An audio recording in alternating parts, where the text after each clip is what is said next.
टुनटुनी और उसके 3 बच्चे। टुनटुनी चिड़िया की 3 बेटियां थीं।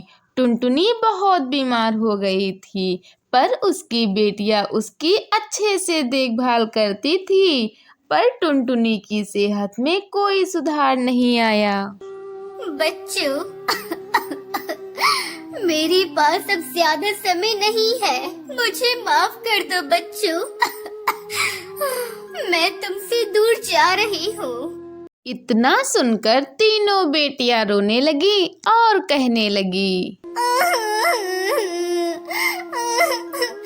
माँ, तुम हमें छोड़कर चली जाओगी तो हम तुम्हारे बिना कैसे रहेंगे।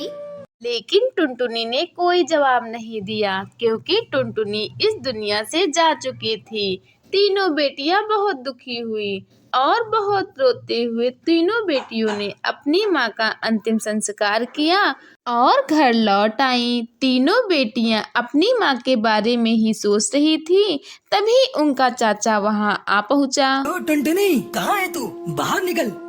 चाचा, माँ तो इस दुनिया में नहीं रही, वो तो चल बसी। क्या? टुनटुनी चल बसी? ये कैसे हो गया भगवान? चाचा, जो होना तो हो गया, अब तो आगे ये सोचना है कि हमें क्या करना है। मेरे रास्ते का रोड़ा बनी, तुम्हारी माँ तो चल बसी। अब ये घर तुम्हारा नहीं, मेरा है। अब मैं तुम तीनों को बेच डालूंगा। ये कहकर वह जबरदस्ती उन तीनों को बेचने के लिए दिल्ली ले जाता है। तभी वहाँ सौदागर तोता आता है।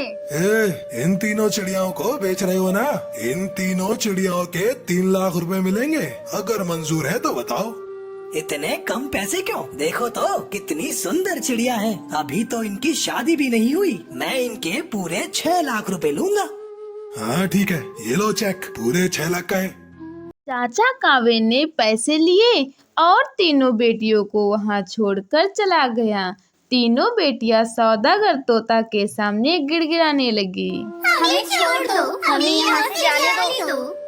लेकिन निर्दयी सौदागर उनकी कोई बात नहीं मानता, बल्कि उन्हें डरा धमकाकर अपने घर ले जाता है। दीदी, हमें यहाँ से भागने का कोई तो रास्ता निकालना पड़ेगा, नहीं तो हमारी जिंदगी नर्क बन जाएगी। उन तीनों को यह समझ नहीं आ रहा था कि वहां से कैसे बाहर निकला जाए। रात के समय जब सब सो रहे थे, तब वो तीनों वहां से भागने का प्रयास करती हैं। लेकिन सौदागर तोते की आंख खुल गई और उसने उनमें से एक बहन को पकड़ लिया। बाकी 2 बहनें वहां से भाग गईं, लेकिन डर के मारे वो दोनों एक दूसरे से बिछड़ गईं। बड़ी बहन अकेले पेड़ पर बैठकर बहुत दुखी हो रही थी। अब मैं क्या करूं? मैं अकेली रह गई हूँ। मैं तो यहाँ किसी को भी नहीं जानती। भी वहाँ एक टूनी चिड़िया आई। कौन हो तुम और यहाँ दुखी क्यों बैठी हो? यहाँ बैठने में खतरा है, तुम्हें यहाँ नहीं बैठना चाहिए। मैं नहीं जानती मैं कहाँ हूँ। मेरे चाचा मुझे यहाँ बेचकर चले गए। मैं यहाँ जान बचाकर बैठी हूँ। हे भगवान, ये कैसा जालिम चाचा है। चलो तुम मेरे साथ चलो बेटा।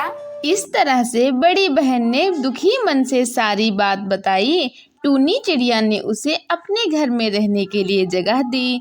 अब वह दोनों साथ में ही रहने लगी। लेकिन बड़ी बहन हर पल अपनी बहनों को याद करके बहुत दुखी होती थी। एक दिन उसने टूनी से कहा, मेरी एक बहन तो आजाद हो गई थी, लेकिन अभी एक बहन वही सौदागर के घर पर कैद है। क्या आप मेरी बहन को वहाँ से बाहर निकाल सकती हो? आसान नहीं है, लेकिन फिर भी मैं तुम्हारी बहन को वहाँ से निकालने में कोशिश करूँगी। उस दिन यूं ही बीत गए, लेकिन टूनी चिड़िया कुछ नहीं कर पा रही थी। इसलिए उसने पुलिस स्टेशन जाकर रिपोर्ट लिखवाई। उसने सारी बात इंस्पेक्टर कौवे को बताई।